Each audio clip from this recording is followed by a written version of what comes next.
అందరూ అనుకుంటుంటారు కదా, టీనేజ్ అయిపోయాక మన హైటిక పెరగదని, అది ఫిక్స్ అయిపోయిందని.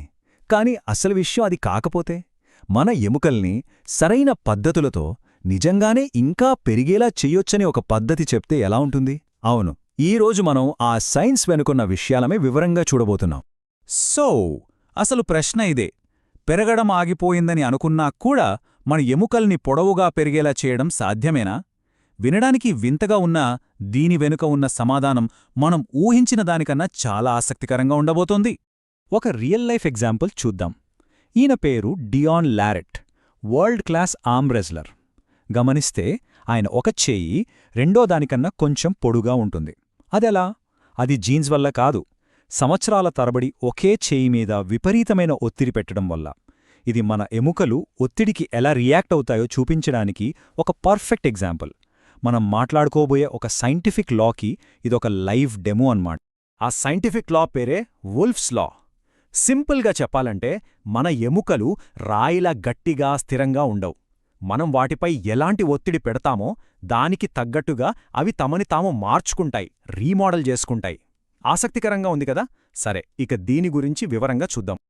ఓకే, ముందుగా మనం మన గ్రోత్ ప్లేట్స్ గురించి మాట్లాడుకుందాం. అసలు మన పెరుగుదలకి మూలం అవే కాబట్టి వాటిని ఎలా హ్యాక్ చేయొచ్చో చూద్దాం. అసలు ఈ గ్రోత్ ప్లేట్స్ అంటే ఏంటి? ఇవి మన ఎముకల చివర్లో ఉండే భాగాలు. ఇక్కడి నుంచే కొత్త ఎముక పెరుగుతుంది. అందుకే మనం పొడవుగా అవుతాం.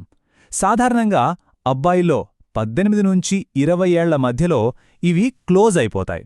ఒక్కసారి అవి మూసుకుపోయాయంటే హైట్ పెరగడం ఆగిపోతుంది. కానీ అసలు ట్విస్ట్ ఇక్కడే ఉంది. అబ్బాయిలకి అమ్మాయిలకి ఇక్కడొక మేజర్ డిఫరెన్స్ ఉంది. అమ్మాయిల్లో ఉండే ఈస్ట్రోజెన్ హార్మోన్ వల్ల వాళ్ల గ్రోత్ ప్లేట్లు త్వరగా మూసుకుపోతాయి.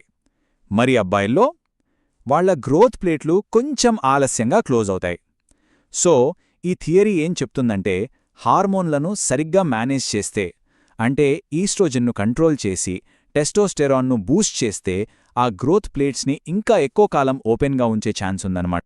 సరే, మరి ఆ గ్రోత్ ప్లేట్స్ని ఓపెన్గా ఉంచడానికి ఏం చెయ్యాలి? ఈ పద్ధతి ప్రకారం 4 సింపుల్ స్టెప్స్ ఉన్నాయి. 1. సోయా ఫుడ్స్కి దూరంగా ఉండాలి, ఎందుకంటే అవి ఈస్ట్రోజన్ లెవెల్స్ను పెంచొచ్చు అంటారు. 2. బాగా చెమట పట్టేలా వర్కౌట్ చేయాలి, ఇది బాడీలోంచి ఈస్ట్రోజన్ను బయటకు పంపడానికి హెల్ప్ చేస్తుందట. 3. టెస్టోస్టెరాన్ బూస్ట్ అవ్వడానికి కాళ్లకు సంబంధించిన వ్యాయామాలు, అంటే స్ప్రింటింగ్ లాంటివి చెయ్యాలి. ఇక 4. ప్రోటీన్, జింక్ ఎక్కువగా ఉండే గుడ్లు, చికెన్ లాంటివి తినడం. ఓకే, గ్రోత్ ప్లేట్స్ ఓపెన్గా ఉంచడం ఒక ఎత్తు. ఇప్పుడు అసలు విషయానికొద్దాం. వుల్ఫ్స్ లాని ఉపయోగించి మన ఎముకల్ని నిజంగా పొడవుగా పెరిగేలా ఎలా స్టిమ్యులేట్ చెయ్యాలో చూద్దాం.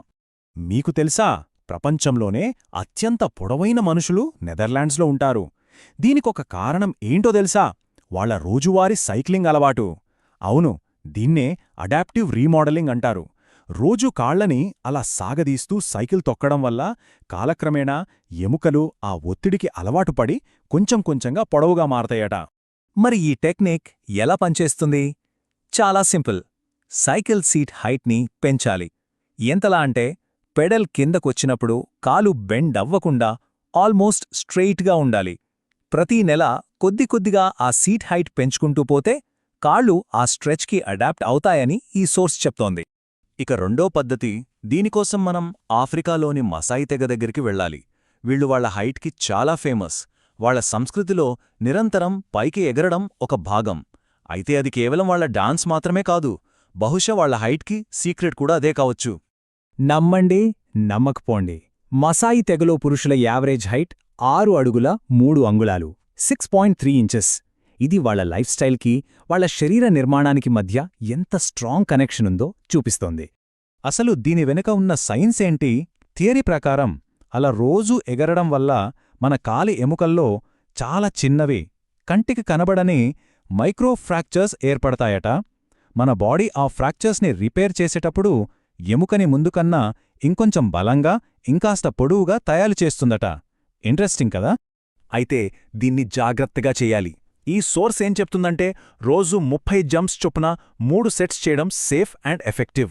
ముందు చెప్పిన సైక్లింగ్తో పాటు ఇది కూడా చేస్తే రిజల్ట్స్ ఇంకా బెటర్గా ఉండొచ్చని అంటున్నారు. ఓకే, ఇప్పుడు మన దగ్గర ఇంజిన్ ఉంది, దాన్ని ఎలా నడపాలో కూడా తెలిసింది. కానీ దానికి కావలసిన ఫ్యూయల్ ఏంటి? అంటే ఈ పెరుగుదల ప్రాసెస్కి సపోర్ట్ చేసే సరైన న్యూట్రిషన్ ఏంటో ఇప్పుడు చూద్దాం. ఎముకల పెరుగుదలకి కొన్ని ముఖ్యమైన వనరులు అవసరం. ఫస్ట్, విటమిన్ డి కోసం రోజూ కాసేపు ఎండలో ఉండాలి. నెక్స్ట్, ప్రోటీన్, కాల్షియం, ఐరన్ కోసం రెడ్ మీట్, పాల ఉత్పత్తులు చాలా ముఖ్యం. ఫైనల్గా బోరాన్, ఇది మనకు ఎండుద్రాక్ష, నట్స్, అవొకాడోల నుంచి దొరుకుతుంది. ఇది బాడీ విటమిన్ డిని సరిగ్గా వాడుకోవడానికి హెల్ప్ చేస్తుంది. సో చివరికి మనం గుర్తుంచుకోవాల్సింది ఒకటే, వుల్స్లా చెప్పినట్టు మన ఎముకలు స్థిరమైనవి కావు. మనం వాటిపై ఎలాంటి ఒత్తిడి పెడితే దానికి తగ్గట్టు అవి మారతాయి, అడాప్ట్ అవుతాయి, పునర్నిర్మించుకుంటాయి. ఇదంతా మనల్ని ఒక పెద్ద ప్రశ్న దగ్గర ఆపుతుంది. హైట్ లాంటిది అంటే ఇది పూర్తిగా జీన్స్తో ఫిక్స్ అయిపోయిందని మనం అనుకుంటాం కదా, అలాంటి దాన్నే మనం ప్రభావితం చేయగలిగితే మరి మనం మార్చలేం. ఇది ఇంతే అని ఫిక్స్ అయిపోయిన మనలోని ఇంకెన్ని పరిమితులు నిజానికి పరిమితులు కాకపోవచ్చు. ఒక్కసారి ఆలోచించండి.